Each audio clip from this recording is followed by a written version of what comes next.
अस्सलाम वालेकुम। क्या आपने भी चूना लगवाया है रावलपिंडी रिंग रोड के नाम पे? क्या आपको भी लोगों ने हाउसिंग सोसाइटीज़ की ऐसी सोसाइटीज़ की फाइल्स दे दी हैं जो कि अभी तक ऑन ग्राउंड नहीं आई हैं, जिनके पास एनओसी मौजूद नहीं है, जिनका एलओपी अप्रूव्ड नहीं है, या जो आने वाले 10 साल तक डेवलप नहीं होंगी, और अगर डेवलप हो गई तो आने वाले 25 साल तक वो शहर से बाहर रहेंगी? दैट मीन्स कि वहाँ पे आबादी नहीं आएगी, वहाँ पे प्रॉफिट नहीं होगा।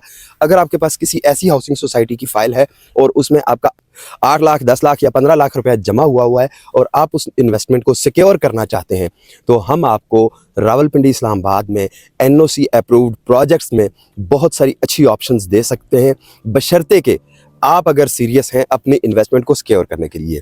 स्पेशली ये ऑफ़र ओवरसीज़ के लिए है कि अगर वो अपना पैसा बचाना चाहते हैं, गलत जगह जहाँ पैसा लगा लिया है उसको वो सिक्योर करना चाहते हैं, उसको वो रिकवर करना चाहते हैं, तो उसके लिए हम बहुत सारी अपॉर्चुनिटीज़ अवेल करवा सकते हैं। मज़ीद मालूमात के लिए ऑन स्क्रीन नंबर पे टीम स्टेट क्राफ्ट से रब्ता करें, एक अच्छी सी इन्वेस्टमेंट अपॉर्चुनिटी हासिल करें, अपने डूबे हुए पैसे को, अपनी डूबी हुई रकम को रिकवर करें। शुक्रिया।